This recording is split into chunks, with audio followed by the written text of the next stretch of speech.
All right, here's how to lose fat and improve your bottle time with only 90 minutes a week spent in the gym. No more 3 hours a day, twice a day, 7 days a week. We can leave that old news back in 2008 where it belongs. And the thing is, this is the exact strategy that I'm about to show you that we used to help Angie, who's a Albuquerque firefighter, reduce her resting heart rate by 15 beats per minute, and on top of that, lose 25 pounds in just 4 months. And with both of these things combined, also increased her bottle time by around 50%. So if you want access to the same kind of strategies and mentorship that we provided Angie, there's a link listed in the description that you can use to book a call with one of our enrollment coaches to see if this would be something that actually works for you. Outside of that, let's get to the video. All right, so how do we increase bottle time? And I think the important question is, how do you do that without adding like a ridiculous amount of cardio to your routine and burning you out when you're already working a really difficult job where there are sleepless nights dealing with regulars, and sometimes occasionally, depending on where you work, you run into a structure fire. Okay, cool. For some of you, that's a lot more than others, but there's two things that we have to understand. If we're going to do this without adding like a ridiculous amount of cardio, then we first have to understand like, well, how is it possible in the first place? And I want to explain to you that way that body composition works before we get into the strategy. It's just going to be really quick. So we have to understand about body composition is that your heart's only job is to provide oxygen to the rest of your body. And that means every tissue, regardless of its function, is going to have some kind of oxygen price.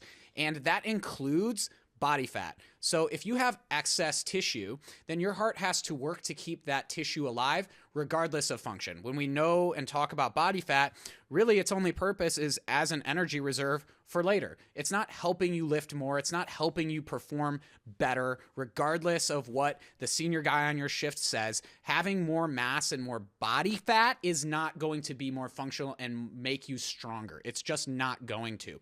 So when you reduce for body fat, you improve the ability for the heart to provide oxygen to the rest of your tissues that are functional. So how do you do that? And on the flip side of this, we also have to talk about, because I'm sure you've heard like, oh, well, I've seen the jacked, ripped firefighter who, you know, is the first one to have to come out on a structure fire. I've seen that guy too. I know they exist, and that's a training problem. And we're going to get to that in the second part of this video about like how should you be training and why does that happen in the first place. But essentially what those people do is they train like bodybuilders.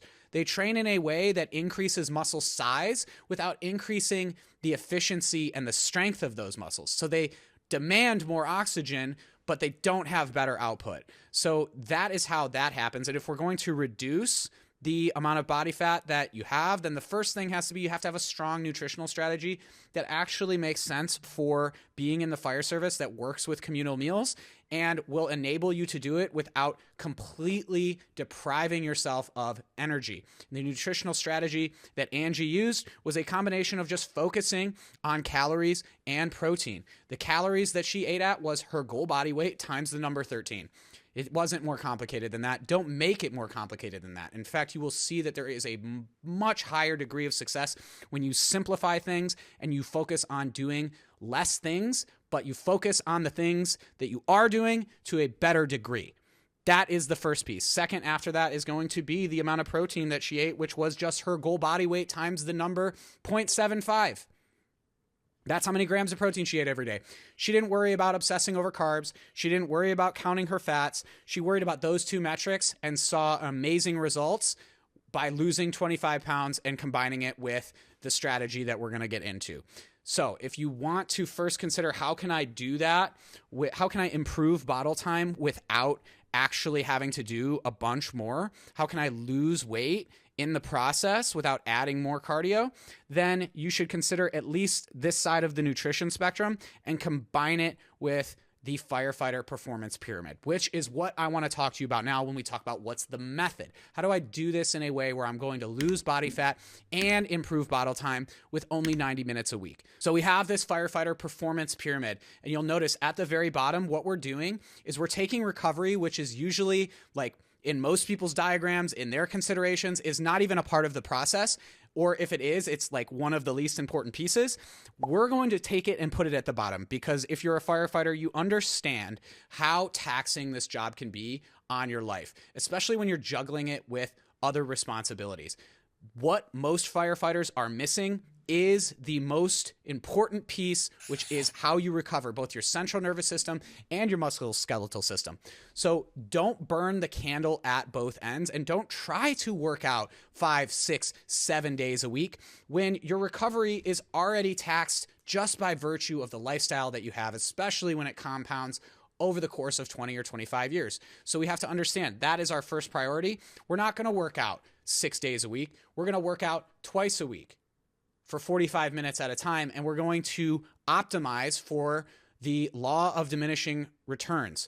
So that law essentially states that for the given amount of effort, after a certain point, those results that you get for that effort is going to start to level off. It's going to start giving you diminishing returns, and any effort past that point is going to be wasted effort. It's going to be wasted energy. And if you're a firefighter that feels short on energy these days, then maybe you shouldn't do things that are going to make that worse and pour gasoline on the fire.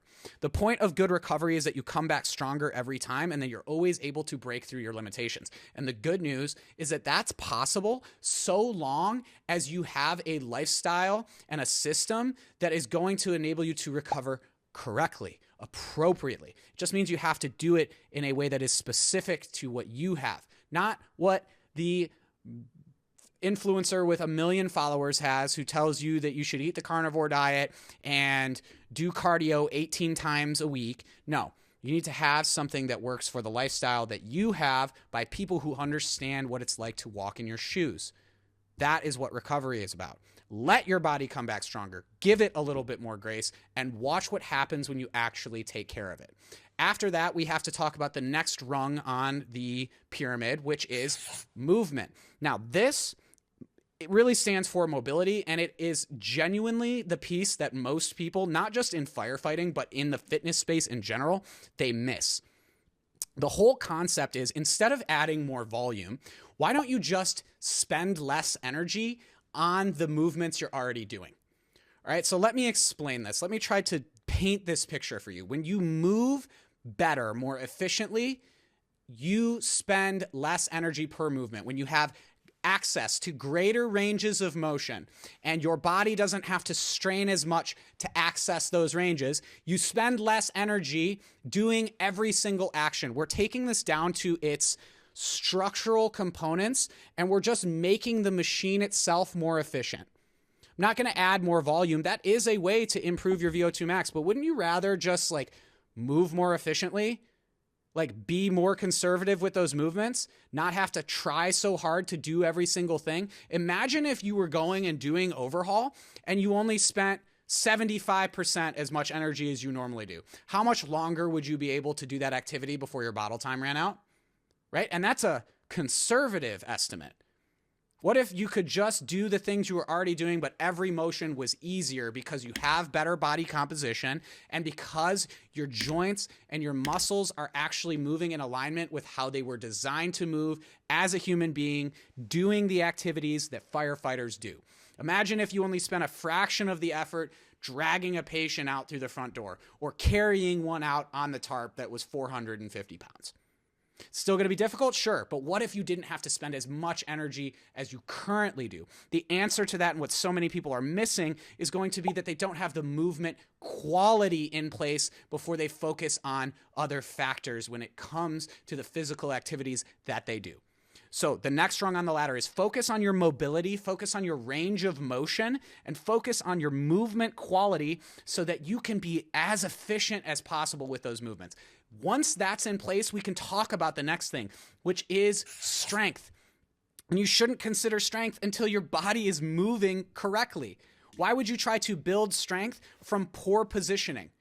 It makes no sense. There's a reason that it's below that. And so many people in the fitness space, the first thing that they try to do, and I believe this is an education issue, is they come in and they're like, all right, first day, I want to be doing like heavy barbell squats. I want to be doing a big bench press. I want to be doing shoulder. I want to do all the classic traditional lifts. And you guys, they can be beneficial, but not until you first develop the mobility in your ankles, knees, low back, and shoulders, the things that most firefighters walk away with that injure them. In fact, I could say you could probably name a firefighter in every single category that had one of those injuries, right? Why does that happen? Well, we don't focus on the basics first. You have to build strength from the ground up. Only when that's in place can we focus on like, all right, I'm moving as efficiently as possible. Now, how can I be as strong as possible in all of those movements? And when you are, you're able to produce more force more efficiently, combined with mobility and range of motion. Now we're talking about not only are you doing the activities by spending less energy, but you're taking every activity's outcome even further because you're able to produce more force and produce more output. Okay, so we have recovery, we have mobility, flexibility, range of motion, we have strength, functional strength with things that translate to the fireground. And when you have all of those pieces in place, you add endurance into the pyramid at the very top. All of these things feed into your endurance. Okay, so how do you increase your bottle time without increasing your cardio? Well, you lose the body fat by following these principles of nutrition and having a routine that's in line with the things that we've already talked about. And then when all of those things are in place where you're reducing your body fat but maintaining and building strong functional muscle mass, and you respect the other points of the firefighter performance pyramid, you will find your bottle time increasing and your weight going down without adding any additional cardio into your routine. In fact, it will be getting better. It will be getting better. And then you can talk about like, all right, what's the amount of actual cardiovascular activity that I should do to improve VO2 max and to help the rest of everything that's going on? And it might surprise you that that really only takes 1 to 2 times per week. At that, when you're following the rest of it, like I've detailed, you do not need to, nor should you be encouraged to follow a cardiovascular routine that is going to burn you out and impact your appetite and make it harder to recover in the first place. Less is more in this category. You have to focus on working smarter and then harder in that order to make progress as a firefighter, and then keep redefining what working smarter looks like and rinse and repeat that process and never give up on improving who you are in your physicality and how you show up. Because when you do that, that is the real definition of self-leadership. And when you start leading yourself, you start naturally being a leader for others. Now, this isn't just a system that's only worked for Angie. We have plenty of other examples, whether we're talking about Kyle, who lost 140 pounds in the year and a half that he spent with me. Now he's a coach doing this and teaching other people to do the same.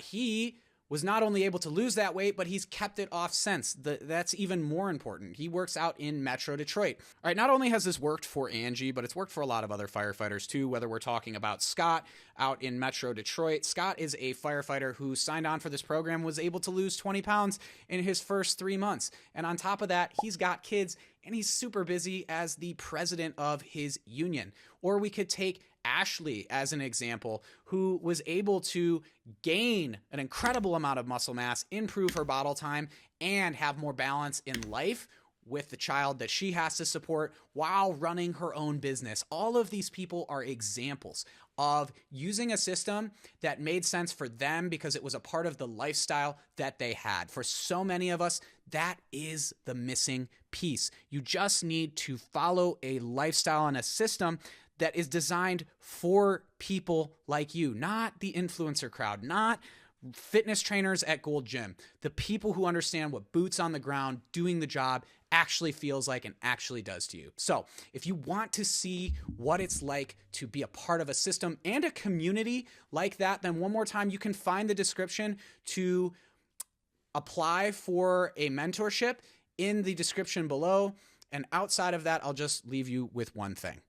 Remember, regardless of how you feel about the job, being in shape is part of the uniform, and the only person that can do something about that is you.